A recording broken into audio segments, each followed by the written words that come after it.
Welcome to A Meaningful Marketplace. I'm Sarah Masoni from Oregon State University's Food Innovation Center, where I've helped countless dreamers launch their new food products. It's the science of taking a food delight from the kitchen to mass manufacturing and still keeping its great taste. That's what I do. I've been called the woman with the $1 million palate, although I haven't tried to cash that check yet. Listen in weekly for real-life stories. I'm Sarah Marshall, owner of Marshall's Hot Sauce and author of Preservation Pantry, modern canning from root to top and stem to core. I love inspiring business owners to get started on their journey, encourage folks to be part of their local community, and I'm excited to help business owners tell their stories. Hello and welcome to Masoni and Marshall, the Meaningful Marketplace. We are here weekly to discuss the journey of food entrepreneurs. We're glad you've joined us today as we bring you stories of hope and inspiration. This is Sarah Marshall, owner of Marshall's Hot Sauce. And Sarah Masoni at Oregon State University's Food Innovation Center. Hi, Sarah Marshall. Hi, Sarah. I have some exciting news today, and that is that it's our 200th episode, which is pretty rad. I feel really proud of us. So we started back in June of 2019 before COVID. Before COVID, we recorded in a studio. We navigated doing our podcast a whole new way at that time, not even really knowing if we were going to keep it going, but that's right. But we've had all kinds of great stories to tell, all kinds of wonderful guests, and now we're expanding outside of our state, which also feels very cool. So I just wanted to say, I wanted to congratulate us both because I feel like it's super rad that we have kept it going without really any interruptions through this whole time. And it feels pretty exciting to me. It's amazing. That's impressive. 200 episodes is amazing. Whoa. I know, right? Through this whole time, it feels really great. And, I was saying earlier, my favorite part is just all of the wonderful people that we've met. I feel like we've made the people start out kind of as acquaintances or as people that come on the show, but then they end up being our friends and our buddies and we get to see them. We're all at events, other places. I like trying all the foods that the people create too. Same. Yeah. We try to make sure to get our hands on everybody's products. Once we record the shows, we're always on there ordering and trying them out and then seeing them at shows and sampling. And that's my favorite too. When we first started the show, we were able to sample in the studio because the guests would come in person and then we would be able to talk about them and describe them. And so now usually that piece of it happens afterwards, but it's still my favorite part. Well, we have been partnering with the Regional Food Business Center to bring you guests from the 6-state region. We're currently meeting business owners from the great state of Idaho. I would like to welcome our co-host today, Colette from the University of Idaho Extension. Welcome, Colette. Thank you. I'm pretty excited to be here. I've listened to some of your podcast episodes. They're super fun. And your guest today is one of my favorite people. Yay! Thanks, Colette. Maybe Colette should introduce. You want to introduce our guest? Sure, that'd be great. So today we have Joni Kindwall-Moore, who is the founder of Snacktivist, which is an amazing company that provides healthy, whole grain based foods that she's going to tell us about. But I also want to say that Joni is so connected across our region. She is one of the key people that's providing leadership in the development of all of the infrastructure and relationships that are necessary to get these whole grain, artisan, regeneratively grown grains and pseudo cereals into foods that can then be sold local and regionally. So she is foundational and a rock star. Well, thank you. Sometimes I'm like, I wear a lot of different hats in the food system. It gets a little crazy, but it keeps things really interesting. So never a dull moment. And I'm a native Oregonian too. So I'm new to Idaho in the last, 12 years ago. And so, it's kind of fun. I've met Sarah in person and went to the Food Innovation Center years back. So that was my crash course introduction into the formalization around food safety and shelf life. And I'm still grateful. That was a great experience. That's so fun. I think we're going to have a really great show today because everybody seems to know each other and has an important mission to tell. We want to thank our sponsor for supporting Masoni Marshall. Thank you for helping us spread the word about small business owners and entrepreneurs. Let's hear a word from our sponsor. The Northwest and Rocky Mountain Regional Food Business Center is the proud sponsor of the Meaningful Marketplace podcast, giving a voice to food from across the 6-state region of Colorado, Idaho, Montana, Oregon, Washington, and Wyoming. The Food Business Center supports Northwest and Rocky Mountain food industry makers as part of the USDA's National Network of Food Business Centers, supporting a more resilient, diverse, and competitive food system as a go-to source for small and mid-tier food and farm businesses with a focus on underserved communities, providing education in the form of technical knowledge, business programs, and industry news. We sponsor trade shows, meetups, and conferences to connect growers, producers, retailers, distributors, and processors, all to stimulate business and raise the standards of our storied food industry. Join us as we travel through the 6-state region, learning more about food makers, food hubs, and food systems. Visit the website at Northwest Rocky Mountain Regional Food Businesses.com to get connected. Okay, Joni, I'm going to bring you back, and I think we're going to start right at the beginning. So can you tell us how you got into creating Snacktivist and what you make with your company? Yeah, actually, the creation story is kind of a little more lengthy than it probably should be, but it's part of the story and it's really essential. Like, I grew up in the Willamette Valley and over in the Tillamook area of Oregon, so really rural roots, farming.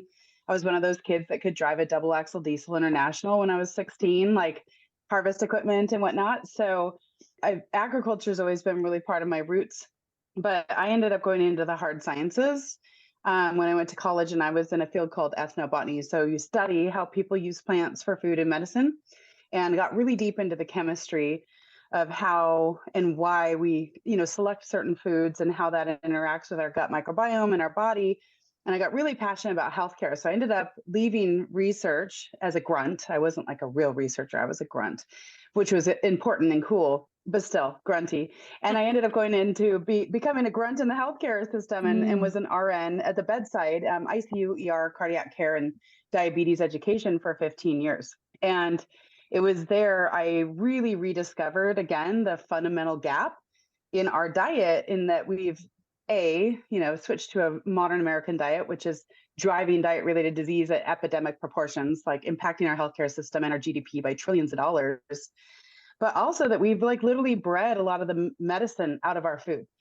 So, we've got two things happening simultaneously. And then we have this huge epidemic of food allergies, which I have kids with food allergies. I myself have food allergies, which is bizarre because I grew up on a farm.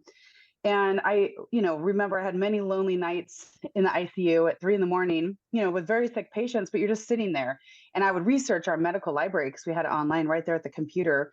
And I would start researching, like, what has gone wrong? Why do we have all these epidemics of allergies happening? And it brought me back to wanting to restore our foundational staples, which are things like humble grains and pulses, anything that's a staple food, because even if you don't eat a lot of grains, chances are the animals you eat do.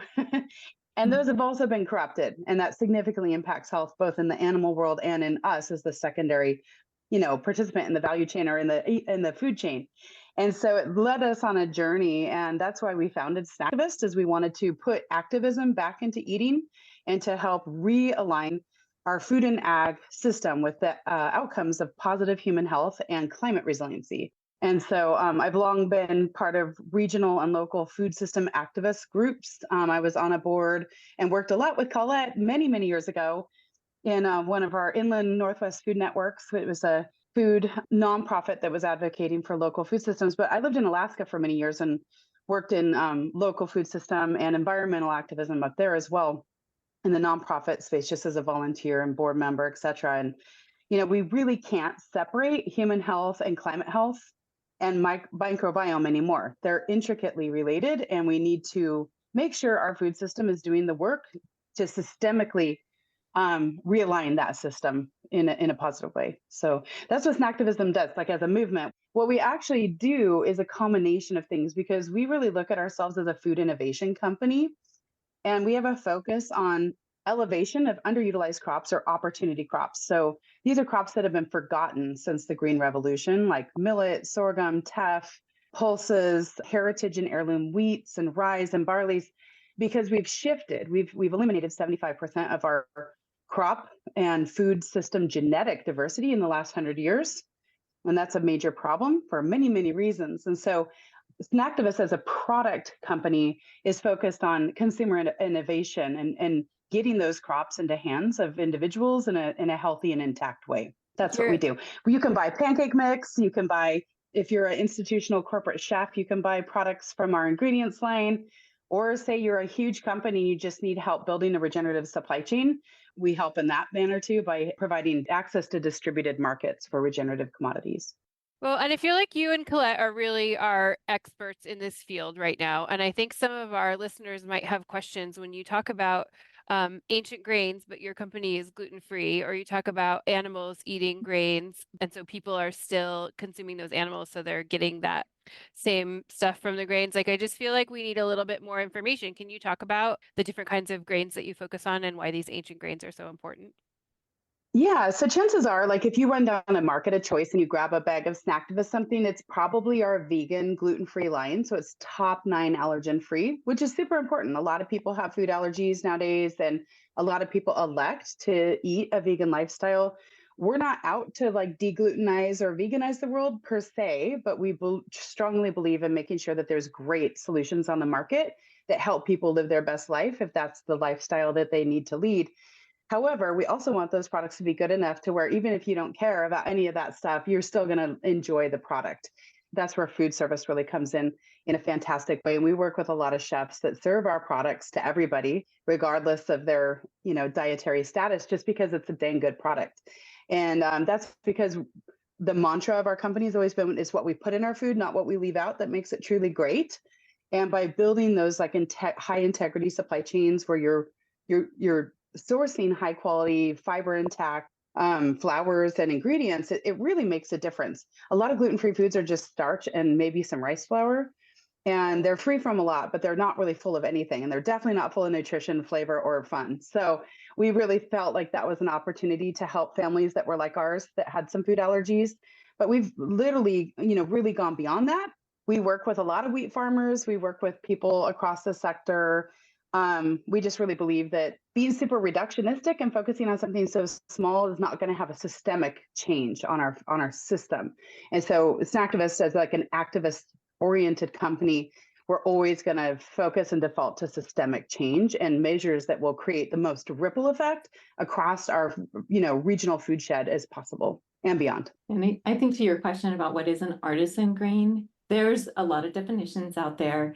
People are sometimes familiar with seeing heritage or old world or artisan on packages that have things like quinoa, amaranth, millet, and those technically are not grains. They are what we call pseudo cereals.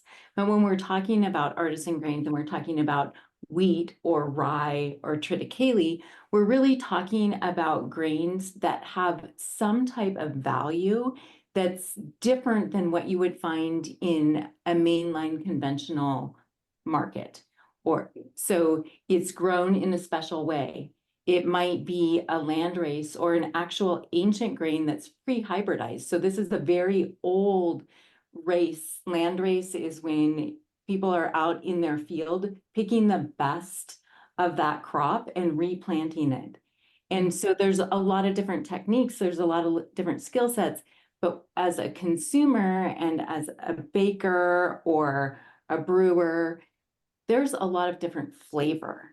And so one of the things that we really see is that there's this whole nutritional component, there's this whole climate resilience component, and then there's the flavor. And I think that that's really what Snacktivist has excelled at in terms of your product lines, is being able to have people experience the amazing flavor that comes from these grains.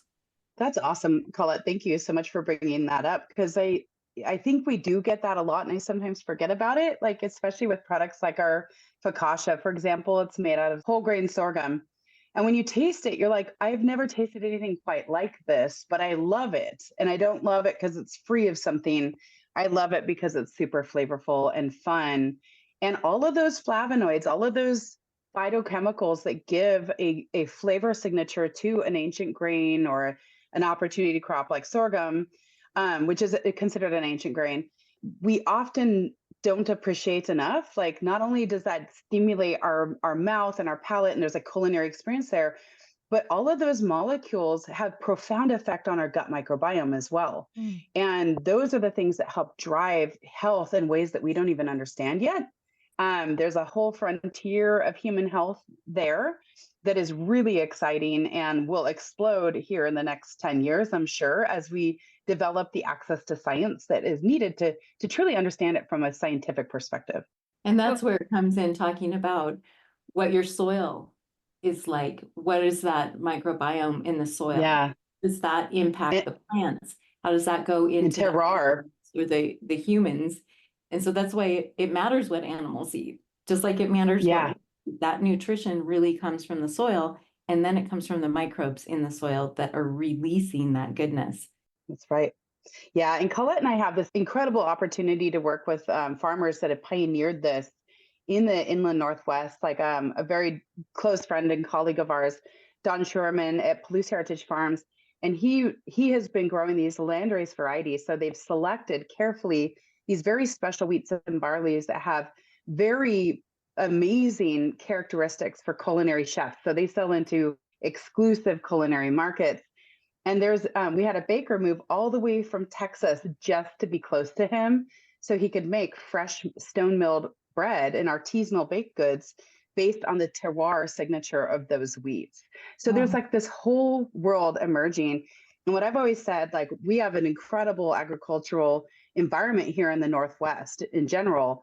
We need to be the Sonoma, not the Visalia. No offense to Visalia or Stockton, but like, how do you really go? We're going to be like a high quality, not commodity focused marketplace. And we're going to develop markets around being special and differentiated, not just a commodity, which, no offense to the Central Valley of California, but when you look at what the wine industry did and the early pioneering spirit of like the Sonoma, Napa, St. Helena area, they said, look, we want to compete with French wine. We don't want to just make commodity Gallo in a box. We want to be on a global stage, the best of the best with the best flavor and best character and body.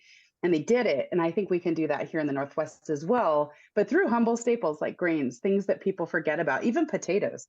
People forget potatoes can be gourmet. We just tend to eat a lot of russets. No offense to russets, but there's so much opportunity. It just drives me crazy. There's not enough time in the day. Well, and it really feels to me like you do have a, packaged food company, but it seems like you're definitely an activist first when you're talking about things like, soil health and regenerative farming and all of those kinds of things. But if people don't understand why that's important, can you just give us a little bit of explanation of why those things are so important to you? Yeah, there's a few reasons, and it's hard to sometimes adequately like triage them into like 1, 2, 3. But I think the first thing that really drives me every day to get up and be a regenerative activist, like for real, is like I have kids and I look at the state of agriculture globally and how fragile it is. And then I understand history that like when you look at like, horrible calamities like global wars, they're often sparked by scarcity, resource scarcity, like food. And when you have hunger, you have strife and you have human suffering, and you have an acceleration of climate degradation when people are desperate. So I have a huge urgency to get up every day and try to stay one step ahead of this global soil implosion that is literally laying ahead of us. It's kind of doom and gloom.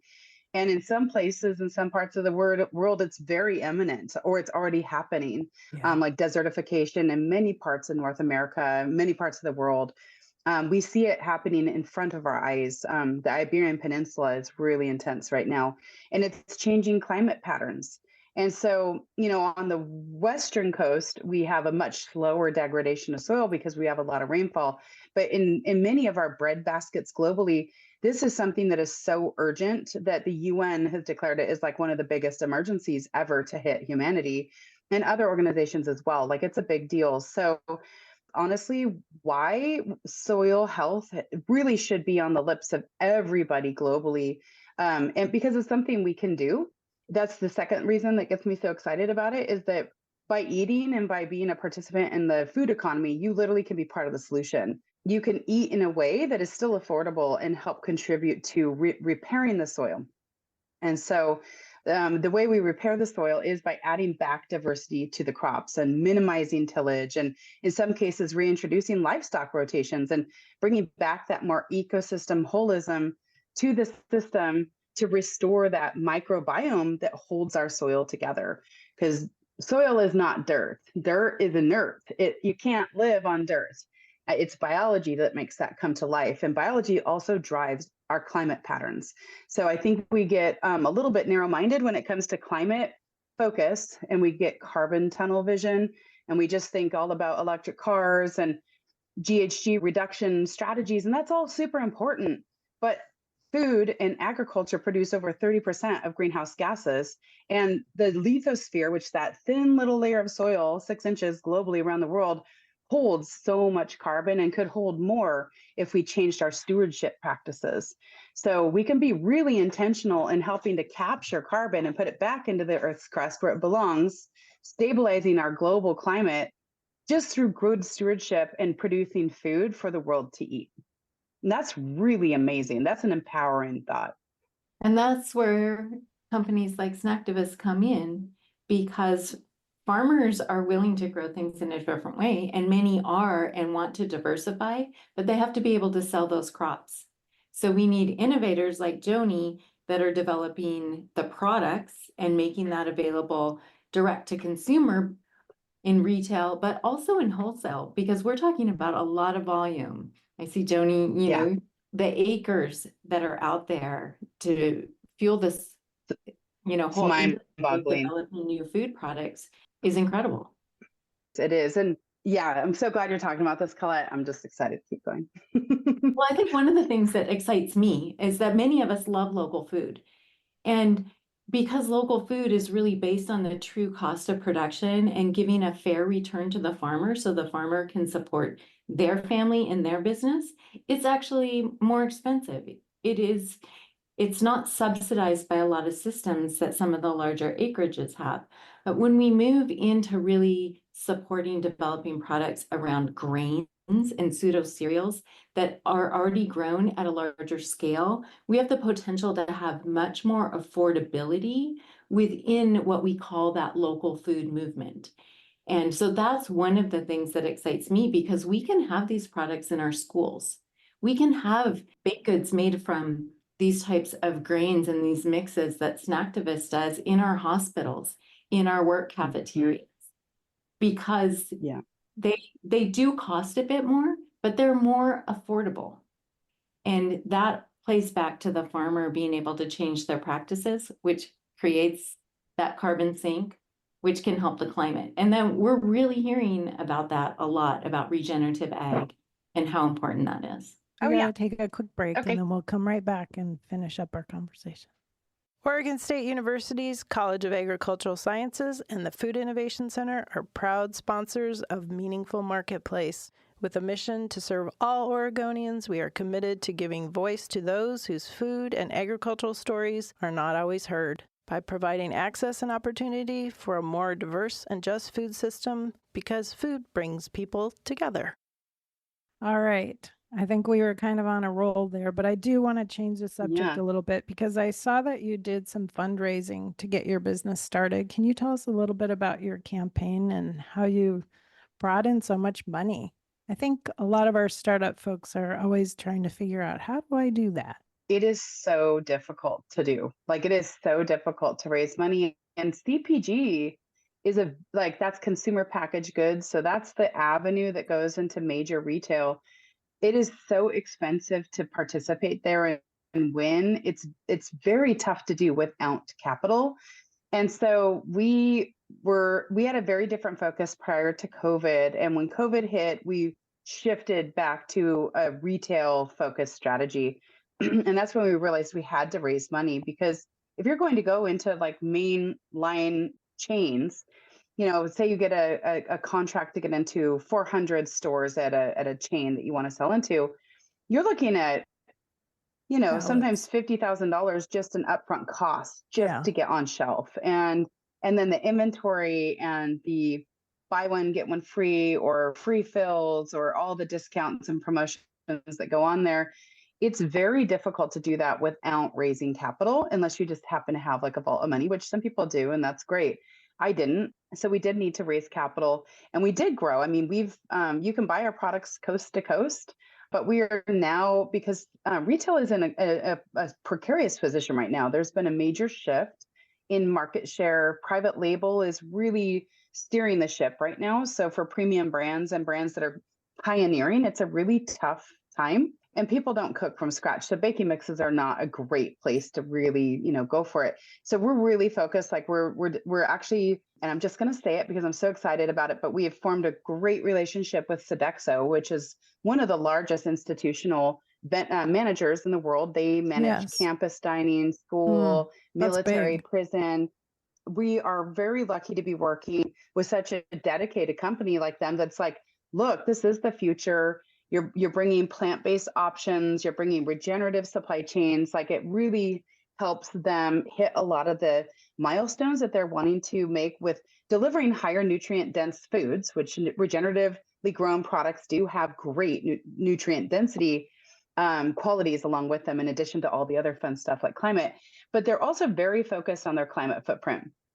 Sodexo serves over 8 million customers a day. Wow. I mean, that's a huge footprint. So when you look at like the average farmer that we partner with is about 6,000 to 8,000 acres. So if they plant wheat on part of their farm and they harvest it, that's about 18,000 bushels. That's 1 million pounds. So you need big buyers to support farmers that are transitioning full-size productive farms. And, people like Sodexo are stepping up to the plate and responding to that challenge to try to figure out how they can become a part of the ecosystem that will drive our food system towards a regenerative model. And I'm really proud of them for that.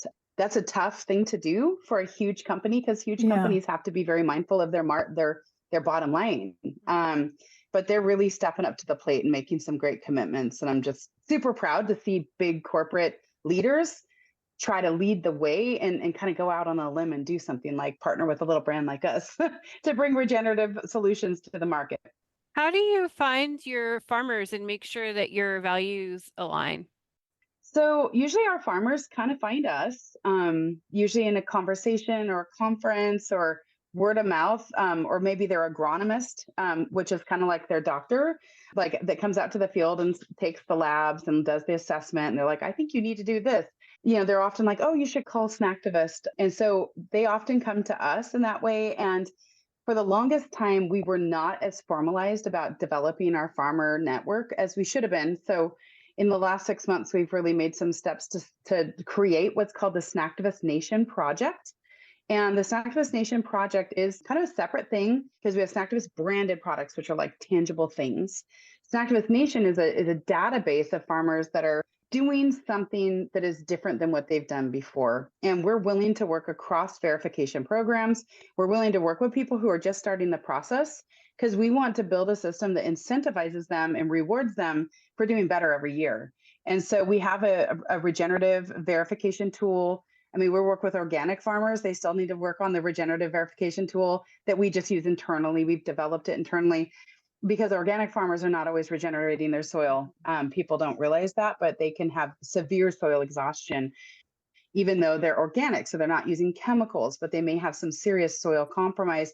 So we want to work with both of those groups of farmers and help them find those markets that they need to move forward. And so we get to know them. They fill out a questionnaire. We're creating a community where then they can start to find the people that will support them on the market side and navigate the value chain, which the value chain is where all the magic happens, because you can't just go cut wheat and then eat it. A lot needs to happen to make it into food, just like sorghum or anything else. And there's a lot of food safety involved there in the middle too. So helping bridge those gaps in food safety and all the levels of like HACCP and regulatory and FDA, like, how can we provide that framework and a platform that allows that community to grow and access distributed markets? Well, we love to hear everything that you have to say, and I wish Yes. that we could talk to you for hours, but unfortunately, we It's don't have okay. too much time. It would get really boring. I definitely want you to describe the products that you make so that people can go online and find them. So one Yeah. question that I usually ask to get people going is, what product tells your story best? So as far as a product that tells our story best, honestly, right now, I think it's our rosemary garlic focaccia bread that really lets sorghum be the star of the show. Sorghum and millet are the two top flours in that. And I love our sorghum story. The product is delicious, and we sell a lot of it to people who don't have special dietary needs at all. They just love it. And it's super simple. Most people are intimidated by making fresh bread at home, but this is like a no knead recipe. So you literally just add water to it. It's kind of sloppy looking. Sometimes people are intimidated by that. We're like, don't worry, it'll rise, it'll bake.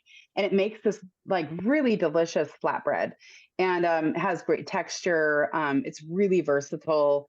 It's got a cult following, which is so fun. So people do all kinds of innovative stuff with it, like put it into waffle irons and make savory waffles. I mean, they just do the coolest stuff. And so that to me, I think is like kind of our beachhead of Snacktivist innovation, where it's like we're taking a crop that is very seldom used for food in North America, like almost non-existent. And we're putting it into a familiar product like bread. Everybody knows what to do with a piece of bread. Put some butter on it, dip it in olive oil. And it tells the story of this farm transformation.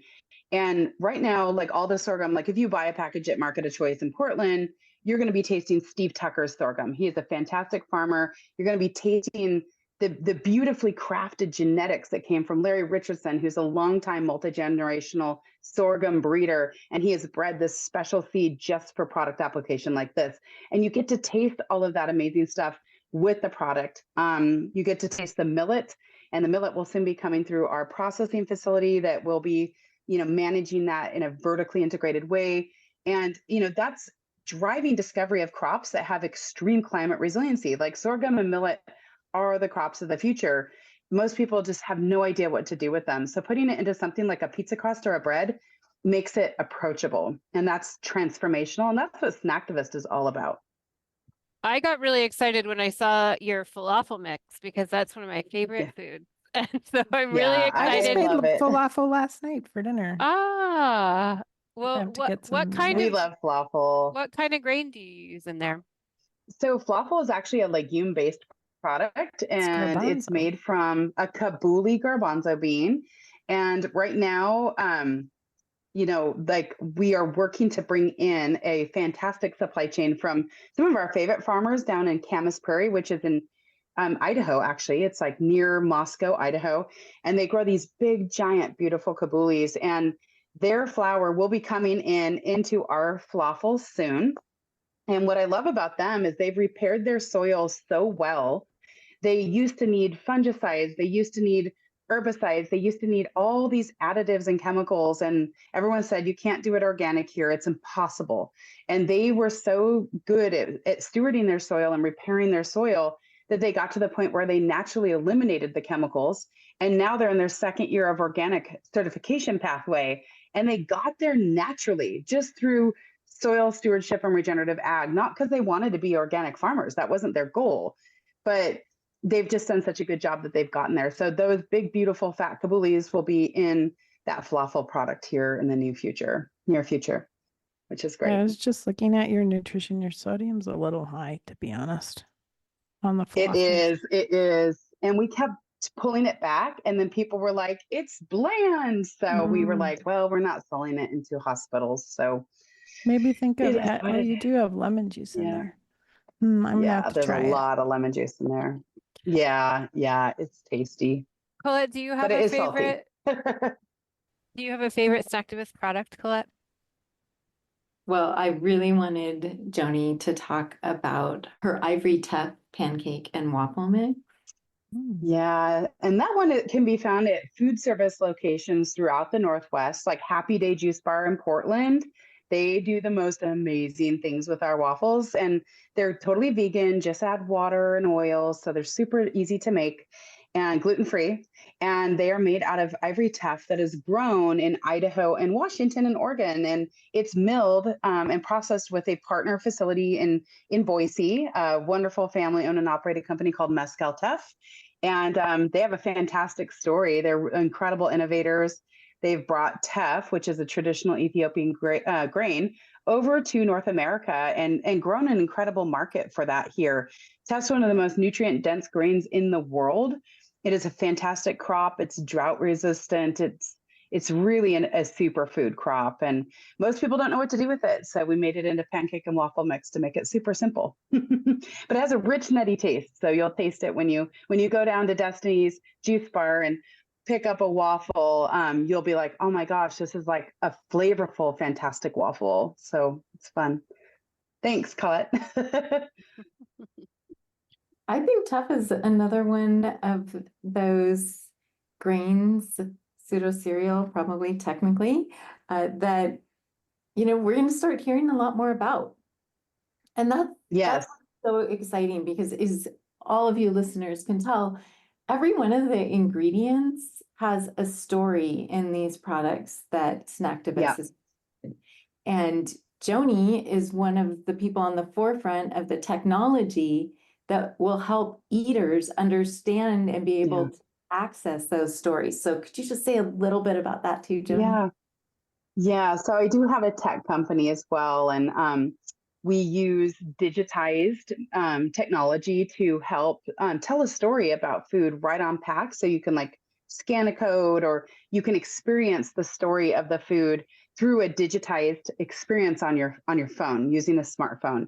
And so something like teff, which we're really passionate about, we'd love to see it grown in more and more areas that are at risk of desertification.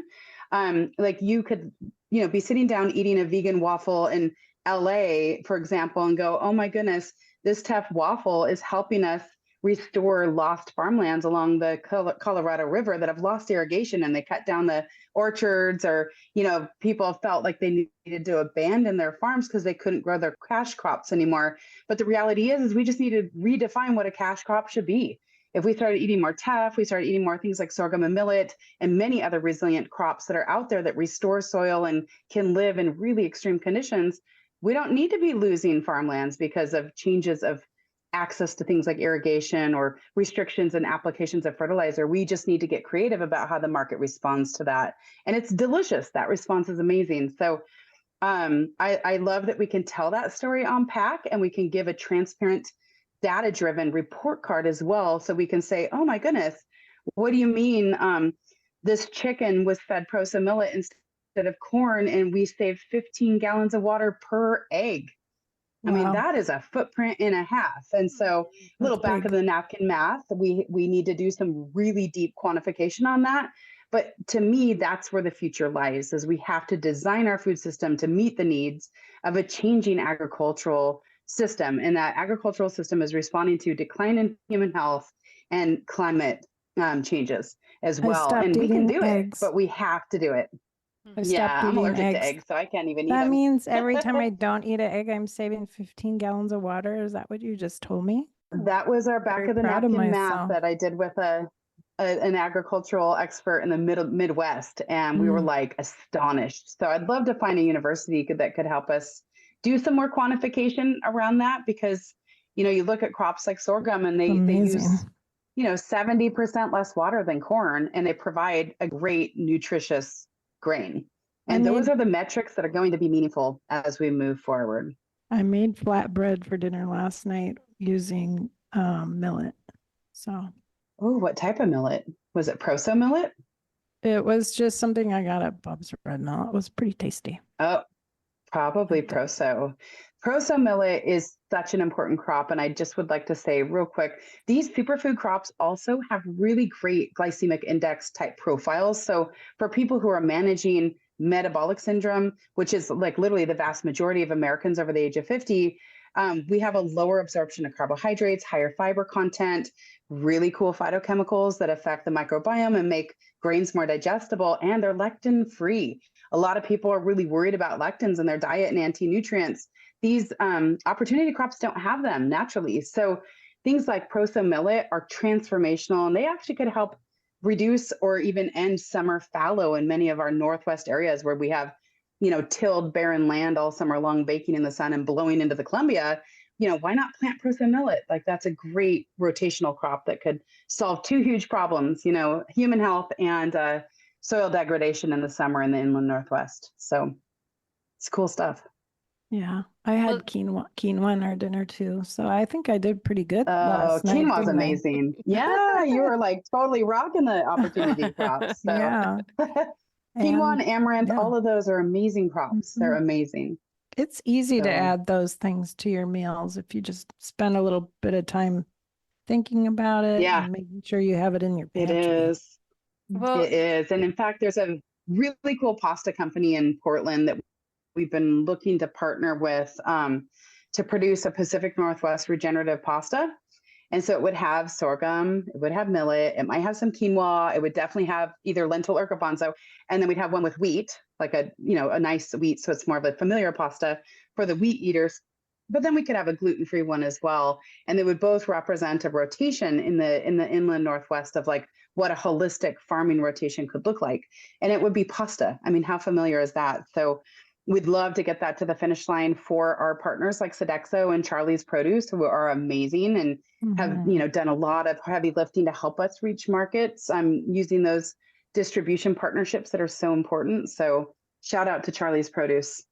Well, unfortunately, and Relenti pasta. ladies, we have to wrap it up today. But Joni, we really want people to be able to find you online so Yes. they can follow your story. Yes. I think that we're going to continue to see amazing things from you in the future. So if people want to find you online and on social media, how would they find you?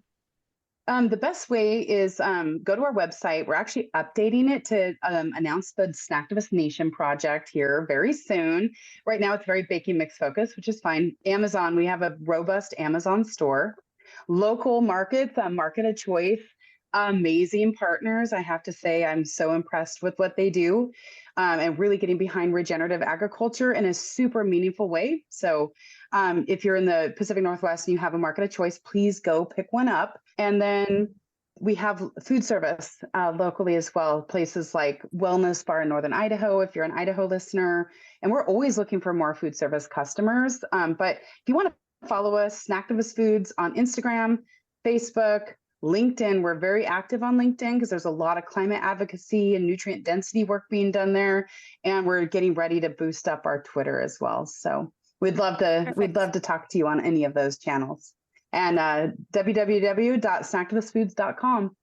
Perfect. Thank you, Joni. It was great to talk to you today, and I'm sure that we will Yeah, see you you in too. the future. We record Masoni and Marshall live every week. You can find us on your favorite podcast platform like iTunes, Spotify, and now up on YouTube. We'd like to thank our team at Joy of Creation Production House for helping us tell the stories of food entrepreneurs. If you want to be a guest on the show, you can send us an email, booking@thejoyofcreation.com, and we'll be back next week, everybody. Thanks for joining. Bye.